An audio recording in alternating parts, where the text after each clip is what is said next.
Hey guys, this is Avril from the Overwatch League again. Recently I did a tier list for Overwatch 2 heroes on my stream, which by the way you can check out at twitch.tv/Avril, where I'm going to be streaming the Overwatch 2 beta as well as analysis and co-streams around the Overwatch League and Overwatch in general. So go ahead and give me a follow there if you want to see my live content. This tier list is based on my own personal experience playing in the alpha, as well as looking into professional scrims from the Overwatch League teams themselves and what they're playing, what they think about the certain heroes and the meta that's developing there as well, which is rapidly developing. It changes all the time. I'm going to be going through all 33 heroes in this video and let you know how good I think each of them were in the alpha that was just concluded recently.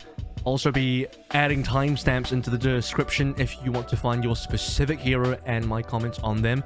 Obviously, all opinions here are my own and only reflect the gameplay experience in the alpha. The game is, as I said, always constantly changing, so, you know, throughout the entire beta, expect things to shake up all the time and into the release as well. This will be a really fun video to come back to down the line when Overwatch 2 fully releases. We can compare it against the alpha and how everything was back then. As always, though, like and subscribe if you did enjoy this content, and tell me in the comments what you thought about this tier list. Enjoy. Alright. Anna. Okay, I don't... Some of these I'm just going to put somewhere and then I'll figure it out later. Anna seems pretty damn good. Anna seems very good. Sleep is one of the only CCs that belongs to a non-tank hero. Extremely good ability. Bionade's still there. All her normal kit is still very, very good. Okay, so first of all, supports have had no changes. Outside of Brigitte losing Bash and losing Rally Armor, supports have pretty much had zero changes. They have that support passive, which is... I don't know if it's that good. It's not that strong, to be honest with you. It's the support passive is the passive healing one, where you get out of combat healing if you are support and you heal yourself. I don't think it's that good. It's good for rando quick play where no one helps you, but in an actual game where people are helping each other, it's not very good. But Anna's a very good hero. Everything she does is still very useful. Big playmaker. Does everything you want. Ashe. I did see a decent amount of Ashe gameplay. I'm not going to lie to you. I did see some... This is kind of based on scrims a little bit. Some of this is based on scrims. Some of this is based on just what I feel from my gameplay and what I've seen outside of scrims. And also just how I think their kit works in Overwatch 2. But it is very heavily influenced by scrims. Alright, see you later, Bobbers. Thanks for hanging out. So... yeah, I did see some Ashe. I don't think I'm willing to put her into an A, because I don't see that often, but people think she's... I think there have been people that think she's not very good in Overwatch 2, but I've actually seen a lot of Ashe. Like a shitload of Ashe, to be honest with you. Well, not a shitload, just quite a bit. A good amount of Ashe. So I'm willing to just put her in the B category for now. We'll see what happens. Maybe I'll move her, maybe I won't. Baptiste.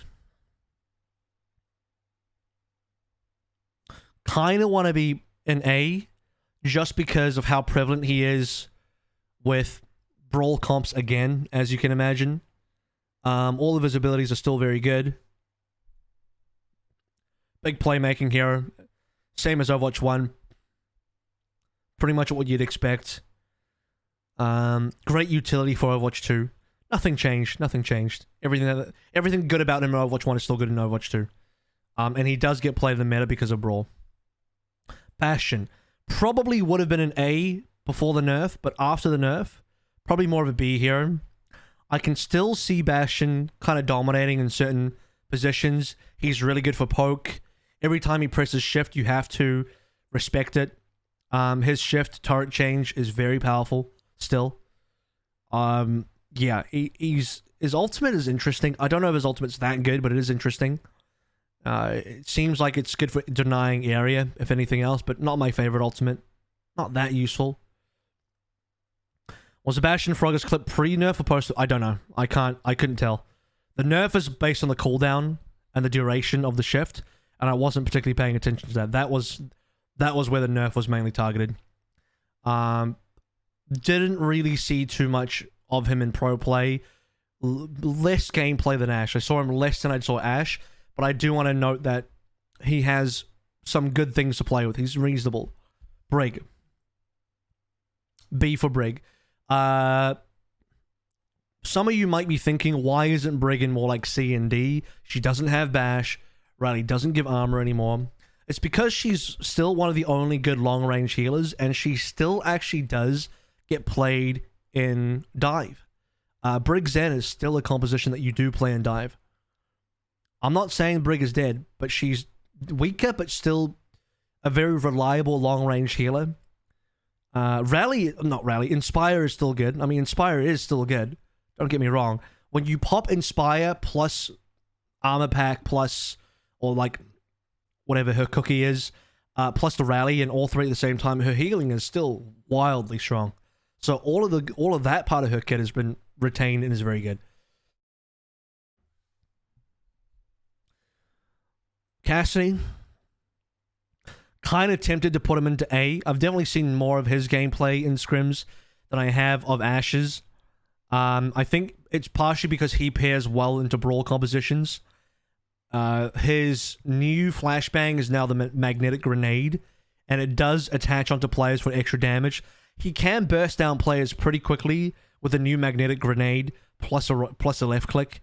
The right click still does a decent amount, but I think the Fan the Hammer has less utility without the flashbang. I do think he is weaker without the flashbang, for sure. But because he is seeing a reasonable amount of game time in... because he's seeing a reasonable amount of game time in, I guess, brawl compositions, I think he's worthwhile being put in A. Doom, I kind of want to put him in S, but I think because of the nerf, he did fall off a little bit for me. But he would potentially be an S. He's definitely one of the best dive tanks. I think for now, conservatively, I'm going to put him in A, because to my knowledge, he did get less playtime. I think if his playtime increases again, he could go back to S. I think they actually changed, they did something recently that made him much better. He has the potential for S. I think Doomfist has the potential for S.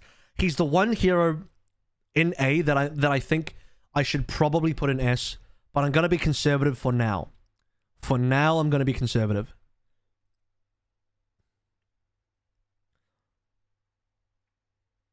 Actually, you know what? I'll put him in S. And I'll put D.Va in S as well. And the reason for that is both D.Va and Doom got a bit of nerf. And so they're both kind of... they're both existing in dive. You can play them both in dive. D.Va got nerfed. Doom got slightly buffed after a nerf. I'm going to put them both there because I would feel like if I put D.Va here and I put Doom in A, it wouldn't make sense. Because D.Va got nerfed as well. And I think Doom's skill ceiling is still really high and that he's still really good. So I'm willing to put him in S for now. I don't know if I'm really... yeah, no, okay, we'll do it. We'll leave him there. Echo. Okay, so D.Va, I think she got her armor nerfed a little bit. She got a little bit less armor. So he was saying she was absolutely terrible when he was scrimming. I don't know when that was, though. Because they would have been playing different compositions. I don't know. I don't know what comp Super was playing. Because D.Va was strong as fuck in all the scrims I watched. Would you say D.Va was the best tank in Overwatch? I probably would. D.Va was D.Va was in more metas than Tracer was in Overwatch 1. And she does everything. And D.Va in Overwatch 2, D.Va does everything. She simply does it all. You know? She dives, she peels, she deals damage. Her ultimate is good. You know, she's good defensively, good offensively. She does everything. She does it all. She does it better than most other heroes. Echo, probably a B for me at the moment. They nerfed the ultimate.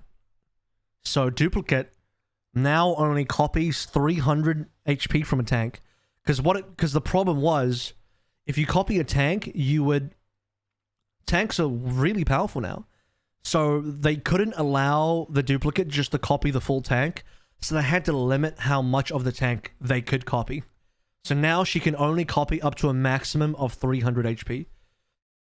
And because of that, she does feel a bit weaker. So a lot of people rank ball. I'll get to ball. When I get to ball, I'll talk about the ball. We'll get there. But otherwise, her kit's reasonable. Sure, a little bit of gameplay. I also think flying heroes are not that great right now. Personally, I think flying heroes are not fantastic. Genji. Yeah, Custer wasn't capping. He's definitely S tier right now. He's actually fucking good. I'm not exactly sure what it was. He didn't receive any notable buffs or anything like that. To my knowledge, he didn't get anything that was really important or strong. But for some reason, everyone's fucking playing him. Everyone's playing him. You know this Yiska tweet? This one, this comment here? Let me show you.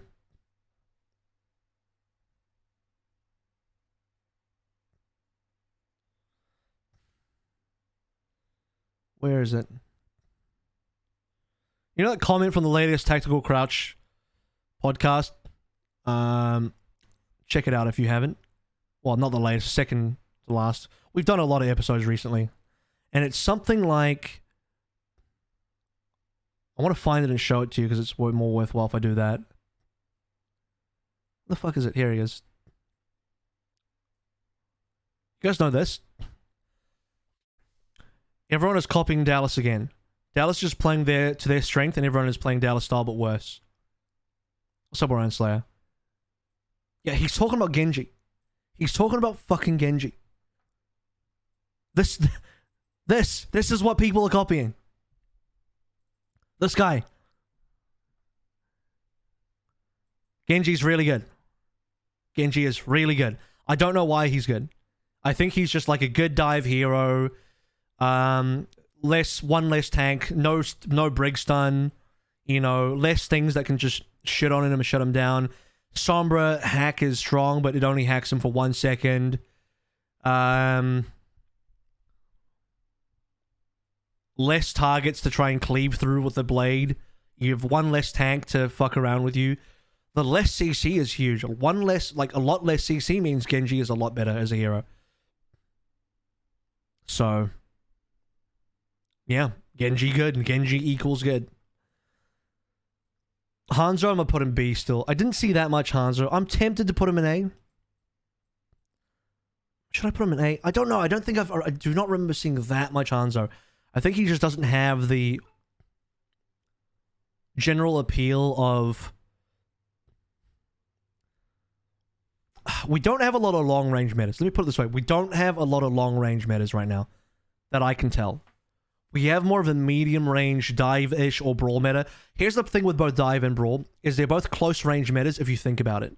They are not long-range metas. You do not sit there spending a shitload of time spamming each other with long-range damage. You are getting in each other's faces really quickly. Right? So, for that reason, right now, you're not seeing a ton of Hanzo. But he's got potential. He's still good. I mean, Overwatch 1, he was really good at the end of the meta. I can see him being good again. Everything he does is still strong. Really reliable damage. The best Hanzo players can really give you a lot from his kit. As a good hero, I think he'll find a place in the meta again.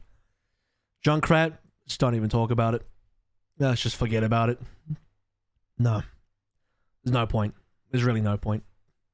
I think you can maybe play him in a brawl mirror. But why? I don't know. I don't know. I can't see it. I can't see it personally. I don't. Tanks have more health now, more CC reduction, right? They have high tenacity versus reduction versus CC. I mean, what? Oh yeah, by the way, Junkrat Steel Trap doesn't even root you anymore. It slows you now. So a couple of times, I walked into a Junkrat Steel Trap, thought I was dead, but then I just walked away. Because it doesn't root me. Goodbye, Junkrat. You were not that good in the first place, you're still not good now. He's a good meme hero. Good meme hero for the quick players. Lucio. Very clearly a good hero at the moment. That's the other thing. No shields to break. Lucio. One of the most surprising, in a way, one of the most surprising good heroes that we've seen so far. I didn't think we were going to get that much Lucio. We're getting a fuck ton of Lucio. Part of the reason why we are getting a lot of Lucio is, one, people want to play Brawl meta, where you have to speed the Reinhardt in. Two, he's very survivable. Now, supports have a bit of a survivability problem at the moment. Lucio has great survivability. He can also peel. His peel's a lot more consistent, and in some ways a lot more powerful than Brig's peeling right now. So if you are getting dived, Lucio will be able to peel for your team, whereas the other supports can't really do that. Unless your Brig is a god and can land every single whip shot, Lucio is just better. AoE healing, speed, we're in a brawl. NA plays a lot of brawl. Lucio gets a lot of playtime. Even in Asia, I remember watching Asia, people were playing Lucio Ana as the backline. So even in Asia, Lucio gets played. So right now, do yourself a favor, look at all of the rosters in Overwatch 2 for Overwatch League 2022, and every roster that you see that only has 2 flex supports and no main support, they are potentially in trouble. Houston, New York, Shock. One of those flex support players is gonna have to be a Lucio player now. Violet's probably the Lucio player. You got Iris, Lastro, Gangnam, Jim Myongbong. One of those guys on each of the teams is gonna have to be a Lucio player currently. Who knows? May. Unfortunately, I'm gonna have to put her an A. Unfortunately. Sadly, I have to put her an A. It hurts me, but I have to. And it's because she's being used in the Brawl meta. Ice Wall is still really good. Left click does not freeze you anymore, but the damage is really good. The damage on the left click is actually kind of nuts. Right click is still really strong. Her shift ability to go invincible is obviously still strong. Blizzard is one of the few DPS CCs that exist. Still a really good ultimate. If she wasn't being played so much in Brawl, I'd probably put her into B. But she's actually pretty reasonable. She's actually pretty damn good. So, sadly, I gotta put her in A. I don't want to, but I do. I have to put her there.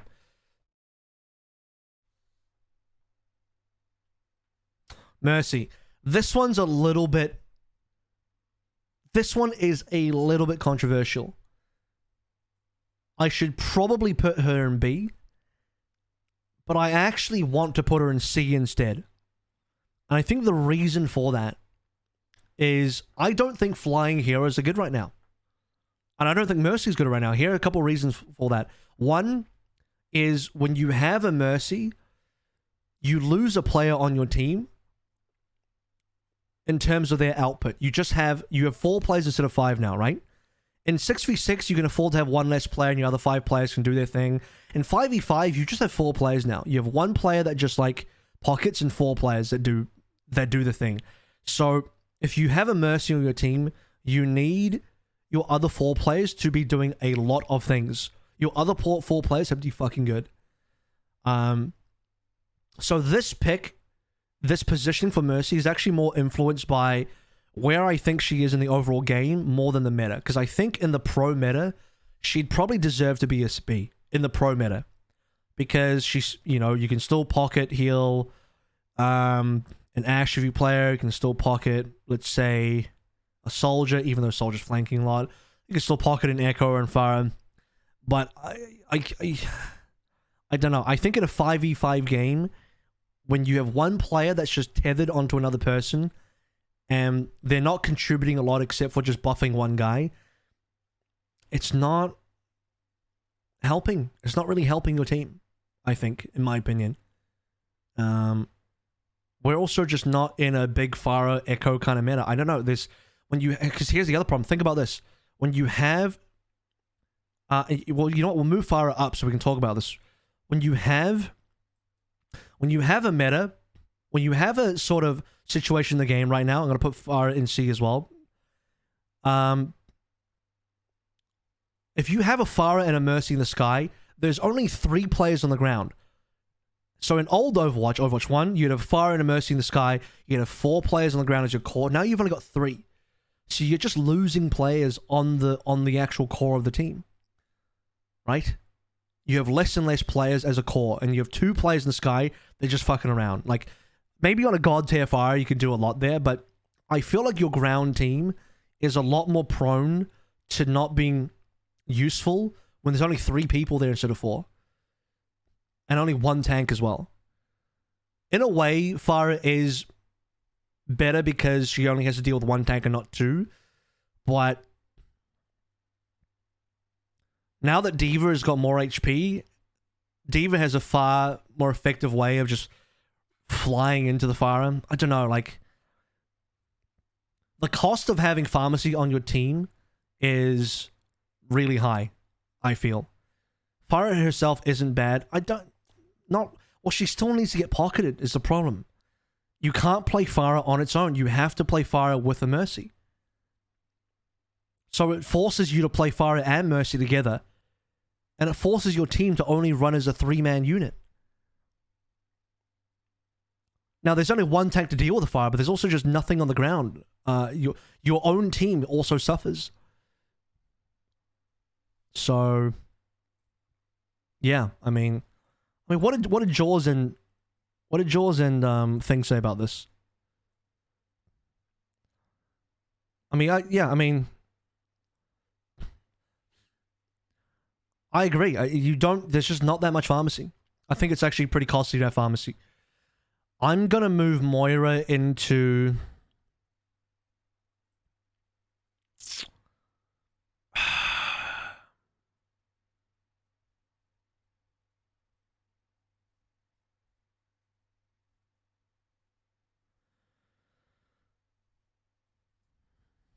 Yeah, it's sad. It's sad, but I have to. She was really meta very early on. I'm sure. Does she still get played? Or is it more like Lucio Bap now? She lives. Okay, this is also influenced a little bit by regular gameplay as well as scrims. The reason why Moira is going to be an A here is because she just lives. You have 2 supports. Most supports do not have good survivability. Moira just presses shift and she fucking lives. And her shift jumps as well. And she's really easy to play. And she was really good in... You can play Lucio Moira and she was really good in that. So... She's viable. She's like really viable. Because the old meta was Lucio, Moira, Reaper, Zarya, Sojourn, I think. Way back, well, in the first week of Alpha. I'm tempted to put her in B, but I still think she's reasonable. Yeah, I mean, she didn't really get nerfed. Her survivability is too good. I'm putting Orisa in C. I think she's pretty niche. Nate, never played Overwatch before, but I want to get into Overwatch 2. I played Apex professionally, but I have like 0 experience with OW. Tips and things I should focus on. You should probably be a DPS player. If you're a good Apex player, you're a pro. Like, let me just check you out real quick. You don't mind if I stalk you a little bit? What did you play ALGS? Bear Claw Esports Team Front Era. Because if you're any decent, 3 times ALG is fine. Yeah, look, if you're really good, you should be a DPS player. I would focus on playing. I mean, you could play any DP. I'll tell you right now, Sojourn would be good for you to start off with because she's got a very familiar kit for an Apex player. This girl right here, right? She has a very familiar kit for an Apex player. I'd give her a go. But you should play all the DPSs. You'd find the DPSs more natural to play into. I would say the Apex gameplay and the Overwatch gameplay has a lot of similarities. Obviously, there's a lot of differences. They're not exactly the same genre, but as far as, you know, the fighting nature of it goes, I would almost say that in most ways, Overwatch would be a little bit quicker of a game than Apex, because in Apex, people can get really high. You can obviously be quite tanky if you got the red Evo on, and you're running around, you're batting up, and you're hiding. There's a lot more hiding in Apex. In Overwatch, you're just in each other's faces a lot more. There's a lot less hiding and sort of poking and prodding, and less what do you call it? Posturing. I've casted ALGS a little bit. You probably wouldn't have seen me. I've only done a little bit of ALGS. I actually did a bit of Apex casting. So you'd have to get into beta. If you contact one of the community managers for Overwatch, if you're an ALGS pro and you've got a big enough brand, I'm sure you could contact one of the Overwatch community managers and they can get you into the beta. You can just start playing and just see how you go, see if you enjoy it. Later on this year, there will be contenders in Tier 2, the open events for Overwatch that you can participate in to try and get into on a more pro level if that's what you're interested in. That would be my suggestion. You should probably be a DPS player. Go give contenders a try this year. And hopefully you get into the beta. Best of luck to get in the beta. What was I talking about? What hero was I on? Moira. I think we're done with that, yeah. Yeah, she's just... Yeah, I mean... What can you do? I hope she gets nerfed. I don't know. I hope she gets... Oh, Orisa. That's right. Currently, do you think I should practicing that? If you want, you can start practicing Overwatch if you want, but it'd be more... Overwatch 2 is obviously more worthwhile. The thing is, Overwatch 1's gameplay is not going to be... It's going to be slower, and it's going to be a little bit... The mechanics are the same. The mechanics are identical. So the mechanics you learn in Overwatch 1 are going to be identical to Overwatch 2. But I think the pacing of the game and the style of the game between 5v5 and 6v6 and the lack of shields and CC in Overwatch 2 means Overwatch 2's gameplay flow is different. I feel like the gameplay flow in Overwatch 1 is probably a little bit slower compared to Overwatch 2. So there is that. But if you just want to learn the abilities, learn the mechanics, learn the maps, then you can play Overwatch 1. Yeah, there's a lot of shields in Overwatch 1. There's way less shields in Overwatch 2. So yeah, I mean, if you think it'll be useful, the mechanics are all identical, so there's that. Okay, Orisa. I've talked a little bit about Orisa today. She is very caught in a bit of a mixed identity for Overwatch. I personally think, no worries, Nate. Best of luck. I don't think she fits either a brawl or a dive or a poke that well. Orisa D tier. No, I don't think she's worthless though. D tier is my trash tier. This is my just never, don't play any heroes in this tier. If I put something in D, you just don't want to play it. C is like niche. C is like kind of niche. She kind of rushes in, but she doesn't have the sustainability and the survivability of like a Rein, or even like she doesn't have the damage output of a Zarya. She doesn't actually dive in like a Doom or a Winston. She doesn't have an escape ability.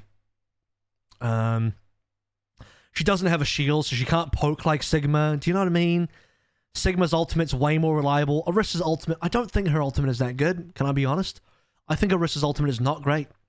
It requires you to be in like melee range to use. You have to be in melee range to pretty much use this ultimate. Sigma's ultimate is like a way better version of Orisa's ultimate. Sigma's ultimate you can use at range. You can fly while doing it and reach high ground. You can even be out of line. You don't even have to look at your opponent. You can literally be outside of LOS. You can be outside of line of sight entirely and use Sigma's ultimate and cash in. And Sigma's ultimate has CC in it as well, which allows the rest of your team to get kills. I don't know. I think Sigma's just better. I don't know what Orisa does that's better than any of the other tanks. She's trying to do a little bit of everything, but I don't think she does anything particularly well. If you want to play Brawl, you just play Rein, or even Zarya. If you want to play Dive, you play Doomfist or D.Va, or even Winston. If you want to play Poke, you play Sigma. So what the fuck does Orisa do in this game? I don't know what Orisa does in this game. How's Orisa's range? Well, she can still shoot. Your left click does the same thing. Your left click still basically does the same thing. You can throw a javelin, which is good for peel and good for damage. But the rest of her kit requires her to be in melee. Like you want to use your spear spinning thing. I mean, it's a good defensive tool, but you can also use it offensively to push people around and deal damage, which requires you to be in melee. Your ultimate requires you to be in melee. Listen, here's the thing. Even if you were to play Orisa as a pure poke, imagine this. You are spamming left click, you're spamming your javelins, and you are using your fortify and your spear spin defensively only to help you live. So what does your ultimate do then? Why is your ultimate melee? If you played Orisa purely defensively as a poke-only hero like Sigma, what the fuck does her ultimate do for you? It's like Sigma Flux, but only melee. So when you think about it like that, the fact that Sigma gets to use his ultimate at range and Orisa doesn't, means Sigma's just better. Sigma is just better. Punish dive? No, that's awful. I can do that on Sigma too. Hey, you want to dive me? I can use my Flux defensively on my own team and punish you dive that way. I can do the same shit. I don't have to be in melee. What does Orisa do? I don't know. Not very good. Reaper. Reaper was S tier. Okay, before the nerf, he was S tier. Post the nerf, I'd say now he's more like a C. I can't even put him in A and B because I think they fucked him. I think they fucked him a lot. His range is really short now, I think. So he's like almost a melee. He feels pretty much like a melee. He was like really, really good, but now he's like okay. So I'm gonna put him in a niche tier. You can still try him. Some teams were still trying to force him, but just not finding the success anymore. You'd rather just play a Cassidy with the right click and the roll and the new magnetic grenade. Cassidy doesn't have the same survivability, but I don't know. Reaper just can't do shit unless he's like literally melee now, so I feel like he's not that good. I'm gonna put him in C. Ryan. I'm actually also going to put him in S. I was thinking about putting him in A, but I'm going to put him in S. And I think the reason... Actually, you know what? Put Anna in S as well. The more I think about it, the more I think Anna deserves to be in an S. Maybe I'm putting too many heroes in S. Am I putting two? I think I'm putting too many heroes in S. We're going to make a new tier.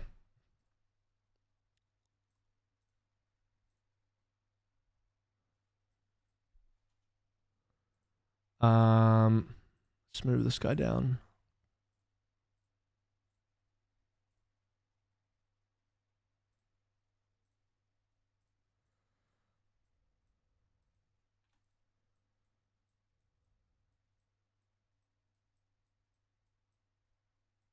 We're gonna make a new tier. So I can't just make everybody fucking S. You know what I'm saying?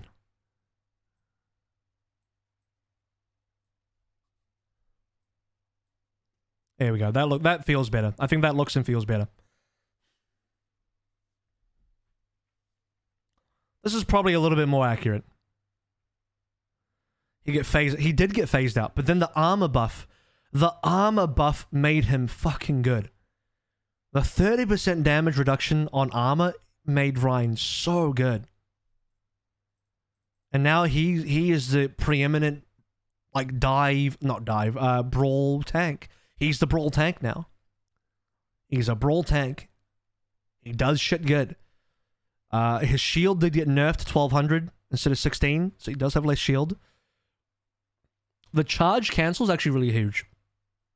Let me tell you about this charge cancel. I think the charge cancel is one of the biggest things for Ryan because now he can use mobility to get in and not feed. Because it used to be if you try and go for a pin or you just charge, you would overcharge and go too far, and then you would just start feeding. You'd initiate the feed drive to warp speed and you start feeding. Now, if you charge and you miss, you can just stop. Right? I'm charging in. Oh, I fucked up. Let me just cancel my charge and I'm not feeding anymore. That is a huge buff for Ryan. That is massive for his gameplay. Like, extremely good. 2 fire strikes, it's good. I'm not like, you know, writing home about it. It's just reasonable. You know, I'm not like extremely over the moon about the fact that he's got 2 fire strikes. It's just good. You know, it's reasonable. He's currently the main brawl tank. Hog, yeah, no, don't bother. Junk and Hog again, troll heroes. Don't even bother with him. He doesn't do anything good. He's the big fat HP bar, no armor, selfish hero. Doesn't do anything to help the team. Can kill things, but no. I think he's maybe good in like solo queue. But the problem is when you only have room for one tank, you have less room for tanks that don't help your team.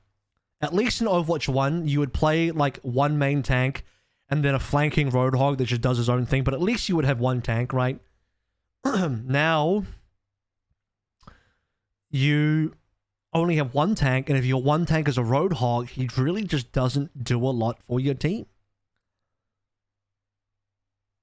And I know that you feed less ult charge, like I think you only get 50% ult charge from shooting tanks now, any tank. So he's less of an ult bar, like an ult battery, but still, I don't know, like I just... He's a poke hero that needs another tank to help him hold space for the team. Because otherwise, yeah, he's just not useful. I would hate to see him being played a lot again. Anyway. Hey, Disciple, good to see you. Sigma. I'm actually going to put him in B. I think he's reasonable. I think he's good. We had Hawk in here earlier, and Hawk was saying that Sigma's shift is better now that less abilities can cancel him. What new map feels nice to play on?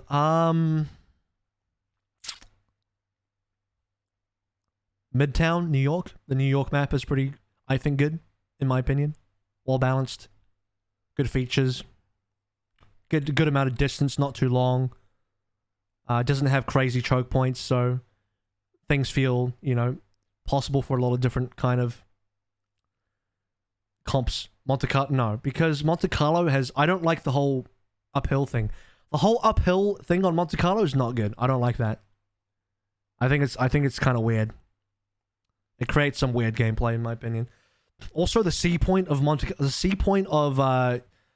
Circuit Royal is not good. The last point is kind of weird. There's this outside area that is just... New York is a hybrid. Voltsu H1 looking really fun. with the resub. Wait to play. Thank you so much for the resub for 2 months. Can't wait to play. Yeah, it is. Hopefully you get in beta. I pray for you to get in beta. It is fun. So, we were talking about Hog, right? Yeah, no good. No bueno. Don't bother. People have said it gives defense too much of an advantage because they get high ground for free. Yeah, the high ground difference on Monte Carlo for B is quite significant. A is also... Here's the thing. A is one big lane. That's not that choky, but it is only one big lane. And I have problems with maps that is just one big lane where you just play on one lane with no flanking. B is just this high ground to low ground conundrum. C is okay, but there's a lot of priority on claiming the high ground balcony areas, and you have to go outside and play on this like very environmental risk area of the map that I don't think is super well designed. I call it the pool area. You'll see it when we get into game eventually. There's like a pool area on the Sea of Monte Carlo that I don't think is great for the game. So did you play push? Yeah, I play push. What's up, Swilko? I have some thoughts about push. I'm not going to get into it today. It's quite long, and I would need to get into the game ideally to show you as well. But push is interesting, but I don't know if it's fully worked out yet. I think it needs more work. Sojourn.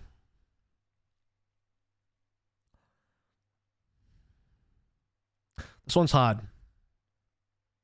She would have been S tier in week 1. In week 1, she would have been S tier. Then she got nerfed. Then everyone realized how good Soldier was.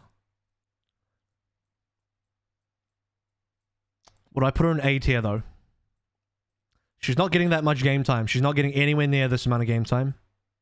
Would I put her in B tier? The truth is, she doesn't even get the same amount of game time as these guys anymore.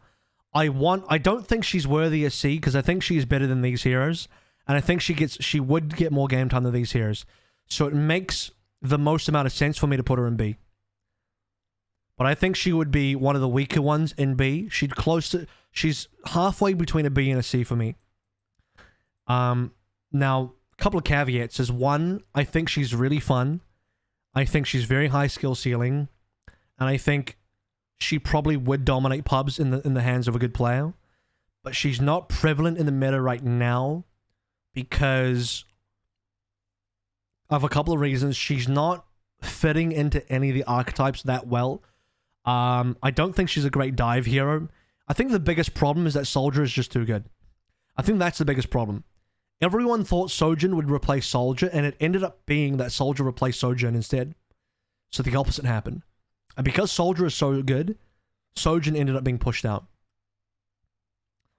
How is Sojourn different from Soldier to the point where they are not competing for the same niche? Because Soldier is more mobile and has self-sustain, whereas Sojourn has probably the better damage output and the more consistent damage. Well, debatably. She definitely has the better... she's got the better burst. Her burst damage is way better. I'll put her in B. I'll be charitable. I'll put her in B. She was meant to replace Soldier, and then Soldier replaced her. She is still good. I think she can still find a place. But right now, she's not really being played because there is no composition that really includes her. Any composition you'd play a Sojourn, you'd rather just play a Soldier currently.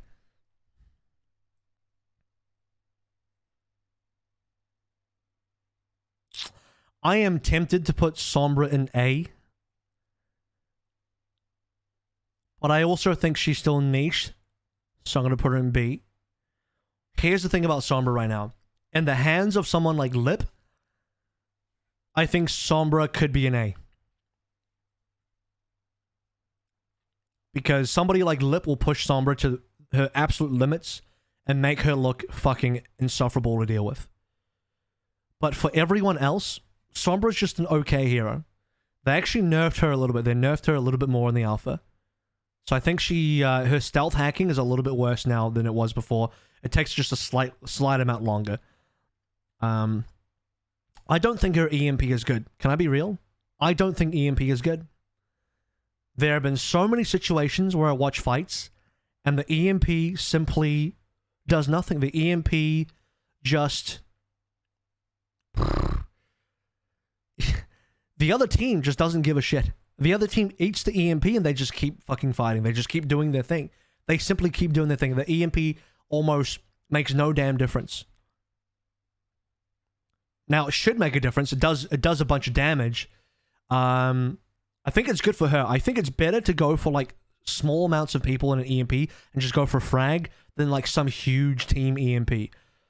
I think for me, maybe I'm looking at it from a very niche perspective. Maybe some pros might disagree with what I'm saying here. But if you play more of a Lip style Sombra where you farm EMP quickly and then just use your EMP solo or on two people and then just kill that person, then you get the most out of EMP, in my opinion. But if you go for a big EMP, what are you going to do? Just silence everyone for 1 second, deal some damage that they all ignore because they're all doing AoE healing from either Bap or Anna will just use her nade or Lucio will just use the heal boost. I mean, I don't think the EMP is good. I don't think it's good, personally. I think the strongest part of her kit is hacking from stealth to cancel certain abilities, like the power block from Doomfist. Thank you for the 9 months disable. Thank you for the resub. I think you would hack a main tank to farm EMP off them, and then use the EMP somewhere else. I don't know, like... I think Sombra's better than these heroes, but I don't think she's that great. I think she's just a B for me. Symmetra. She is kind of meta at the moment a little bit, but I don't think I'm willing to put her in A. I think she's just she's a good hero that fits in Brawl, does things well with the Lucio Bap. She can run at people. She can deal a lot of damage in a shield situation. The problem is she is niche. I'm almost willing to put her in C, actually. I think she's currently being played a lot, but I don't think she's does anything outside of Brawl. I mean, that's always been Symmetra's case. She doesn't do anything outside of Brawl. I'm being charitable about it. No, I think I'm being too charitable. I think she should go and C. Because she is only good in one composition, and in that composition... But these guys aren't even... These guys don't even get... Ah, shit. Nah. If I put Brig here, I have to put Symmetra here. Because Brig does get played in dive, and I put Brig here. So to be consistent, I'm going to put Symmetra here as well. Sim and Symmetra do the same things for me. They get played in one composition, and they're not very useful elsewhere. They do one thing well, and that's about it. Otherwise, pretty niche.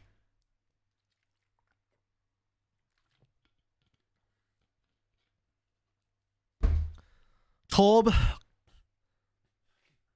I don't think he's trash, but I don't think he gets played. He's funny hammer man, put the turret down. Not particularly useful. Maybe at some stage he could be part of an anti-dive composition. But for now, I think he's just an okay hero. Nah. Not for me. Don't think he really does a lot right now. I don't know what composition you'd really even play him in, except for anti-dive. But in anti-dive, you could just play Mei, you can play the Cassidy. You can play... Even Sojourn's okay in anti-dive. You put the E on the ground. I don't know, like... I don't see a world for Torb currently in this particular meta. The meta is kind of...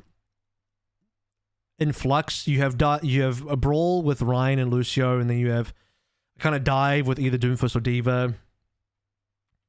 Sigma exists a little bit to do some poke for certain maps. You still have the same like long range poke, dive, and then brawl. The same three main compositions still exist. Tracer.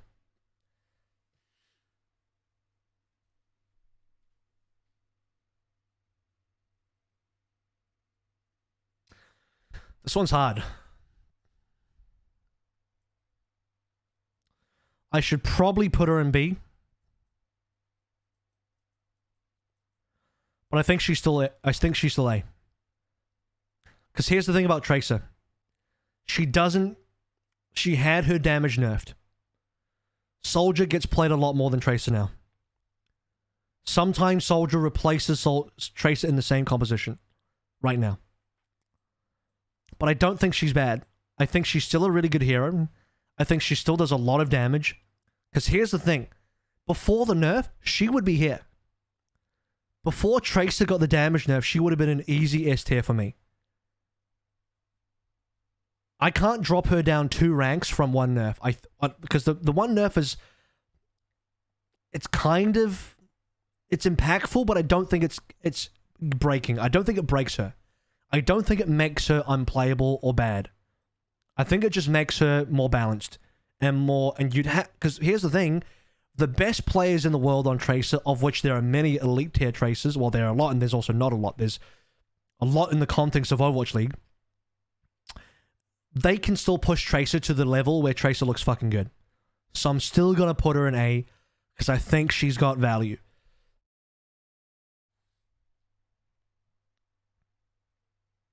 I think she could still be really good. In the hands of a great player, yeah. I'm just going to move her from S to A. She was an S, she's now an A. That's it. Widowmaker.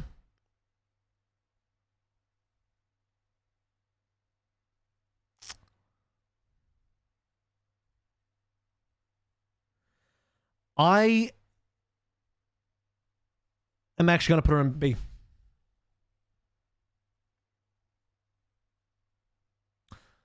And I put her in B because she got a buff to her HP from 175 to 200. There's less shields to play around. She can definitely find targets. There are still lots of maps with long sightlines which she can really thrive in. And I think the best Widowmaker players are going to get a little value out of her. I've seen some good gameplay from Widow. There's also less Tracer. Sombra is not as insane as people said. Genji is probably a problem for the Widowmaker. Strangely, the Soldier is a bit of a problem. Soldiers flanking Widows are hilarious. Soldiers actually beat the Widows in 1v1s on the flanks like almost 100% of the times. But beyond that, Widow is fine. I think there's more of a place for Widow in the game than Ashe. Legitimately. Because I think Widow's one-shot threat is just high in a game like this. And now, because she's got her old HP back, she doesn't have to worry about just getting poked out or just, you know, getting one-shot from elsewhere. I think she's reasonable. I don't think she's, like, an insane pick right now that you want to really rely on. I think she's good. I think she's good. Let's just say this. Let's say this. I watched a bit of Arn's Widow, and he... Maybe he convinced me a little bit. Now, it is Arn's, but maybe off that, I'm like, Widow's not bad. Maybe Widow's not bad. Just saying. Winston. He's going to be a D tier hero for me. Just not really useful right now. I don't want to put him in E because I don't think he's trash. But yeah, he doesn't do what D.Va and Doom do. D.Va and Doom just do everything Winston does so much better that they put Winston into a non-existent place as far as dive, in my opinion. His primal is still good, but his neutral play is now so bad. He's like old Genji. Do you guys remember when I used to clown on Genji and I was like, bro, Genji is literally use the Dragon Blade or he's completely useless. Genji's neutral kit in Overwatch 1 was so bad that he's literally just like only relevant during the ultimate, and even then, he just dies during the ultimate. I kind of feel like Winston's that right now, except obviously you don't die during the ultimate unless you're hard feeding or I don't know, or you're bad. But yeah, Winston's neutral is not good. I don't think Winston's neutral is good. He's only good for the primal, and that's about it. So I've explained this before, but he doesn't have the armor to survive compared to the other tanks. He doesn't have the mobility that D.Va and Doom have. Doom has 2 mobility options, for fuck's sake. 3 if you include the ultimate.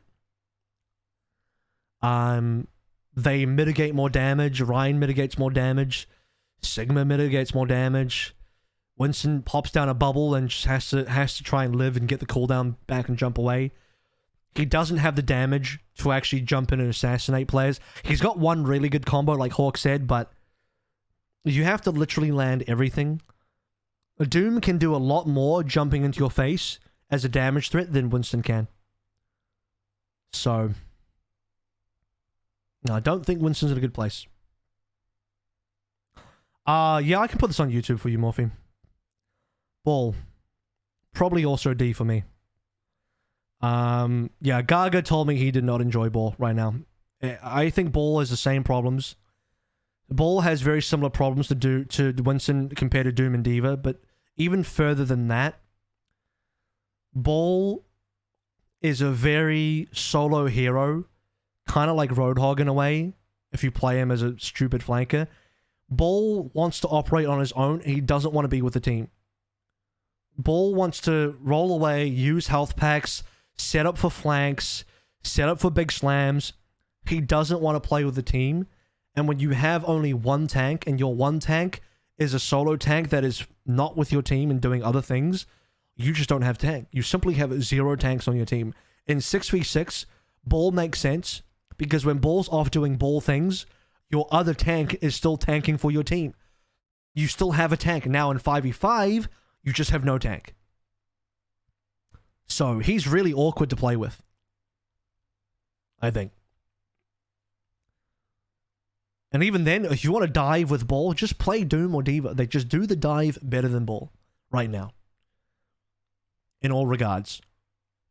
And I think one of Ball's main trademarks in Overwatch 1 was that he had way better survivability than a lot of tanks because he was just more mobile. But then he got a couple of nerfs. One, the grappling nerf happened, where he can't just stay grappled infinitely.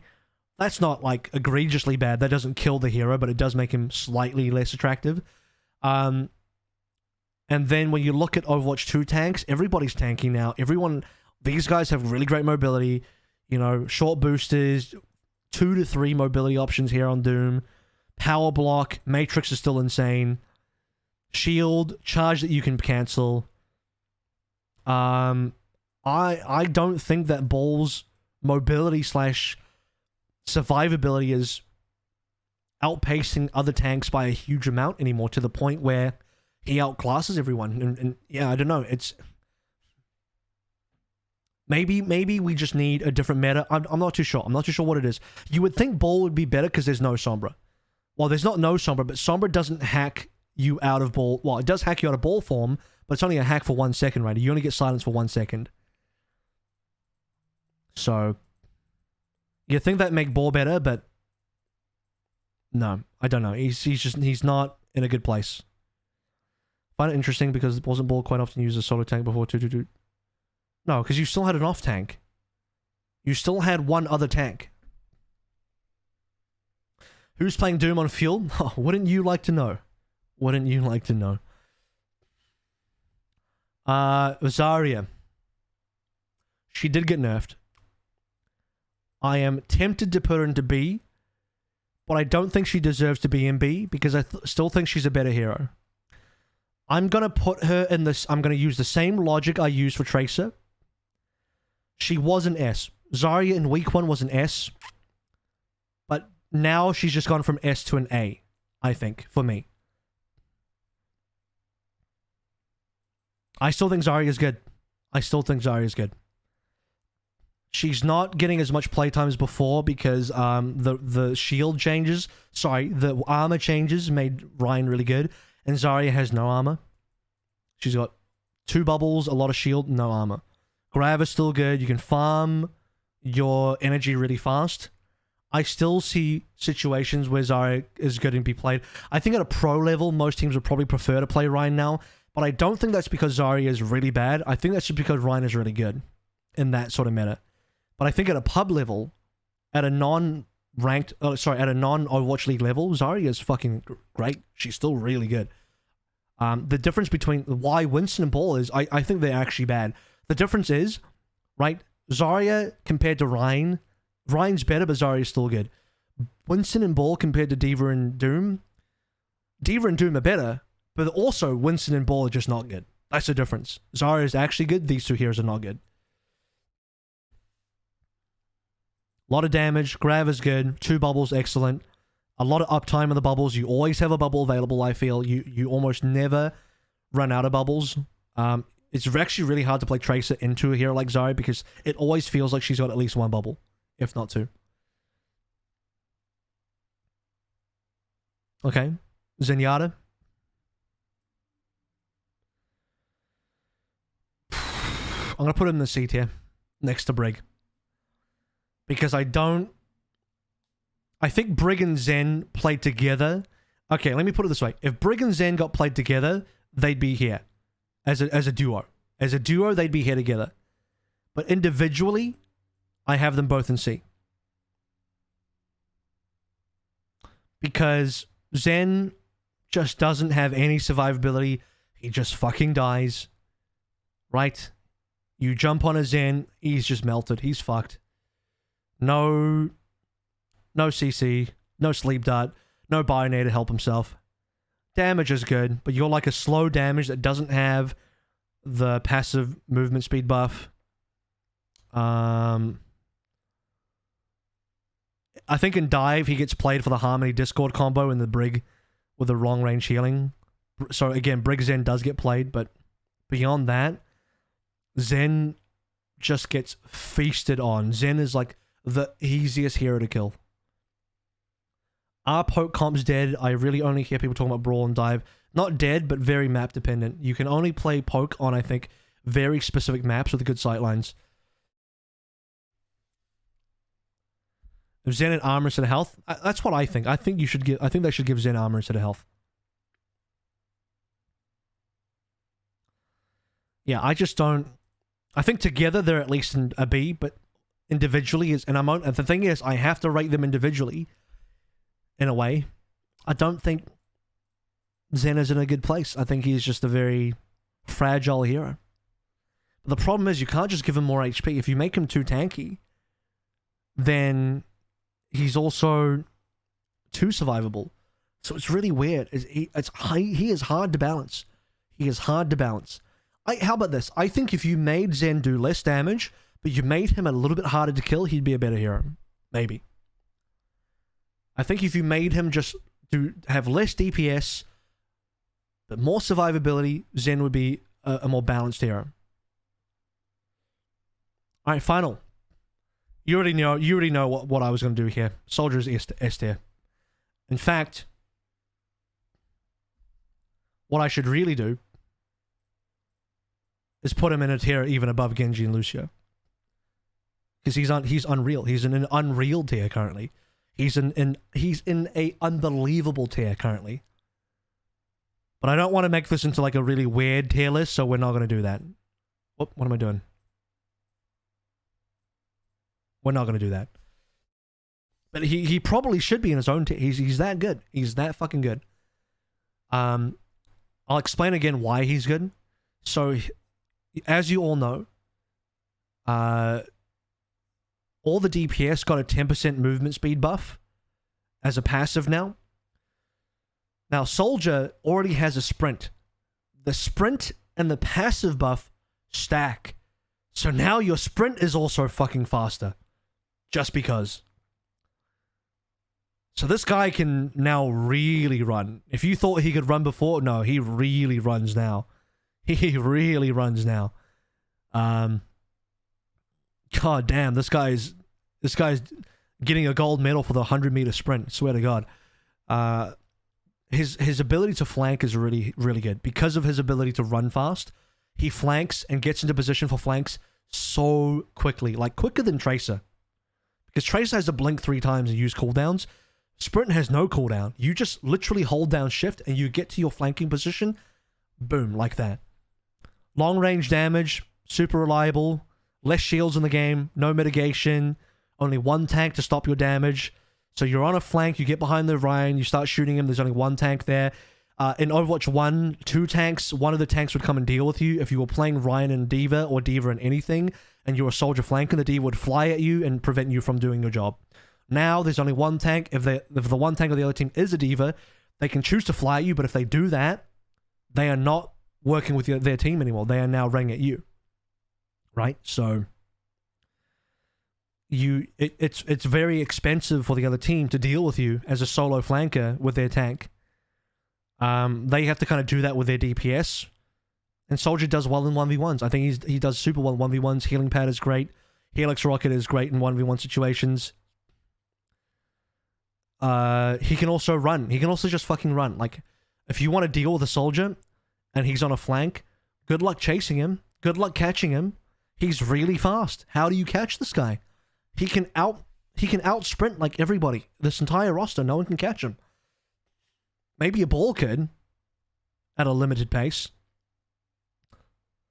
Maybe a Doom could if you could land on him and land some CC, that'd be good. But Soldier just plays flanks and plays positioning and plays mobility at such a high degree. It's really impressive, actually. And because there's less mitigation, I also think his visor is good. The tactical visor ultimate has higher value because there's less things to block the damage. There's less ways for you to counter the tactical visor. It used to be a pretty lame ultimate in Overwatch 1. I'm not going to lie. Overwatch 1 tactical visor didn't feel good. It felt pretty bad. But now that there's only 1 tank, less CC, almost no CC, less mitigation, like almost no shields, Soldier's insane. And he's hit scan. Here's the other thing. People wondering why is Sojourn not here? How come Soldier's here, not Sojourn? Sojourn's left click is technically projectile. It's a very fast projectile, but I'm pretty sure it is technically projectile. Whereas Soldier is all hit scan outside the helix. I think he ends up with a cooldown in a sprint. I think you would need a maximum duration, not a cooldown. You need a max duration. Well, both, really. You would need a maximum sprinting time of, let's say, 3 seconds, and then maybe a 3-second cooldown. I don't know. Yeah, maybe an overheat. His legs overheat. But right now, his sprinting is infinite. You infinitely sprint, and he's really fast. One thing that you can do, one thing that can be done to nerf him a little bit, is to not apply the passive speed boost to the sprint. So the DPS passive that increases your basic speed, if you did not apply that to the sprint, he would already be a bit more balanced. Because now his sprint runs at the same pace as his old sprint, which is more balanced, in my opinion. So that's one way you could address it. But who knew? Like, consistent hit scan damage that can reach flanks easy in a one tank meta with less mitigation. Yeah, I mean, it actually makes a lot of sense why he's good.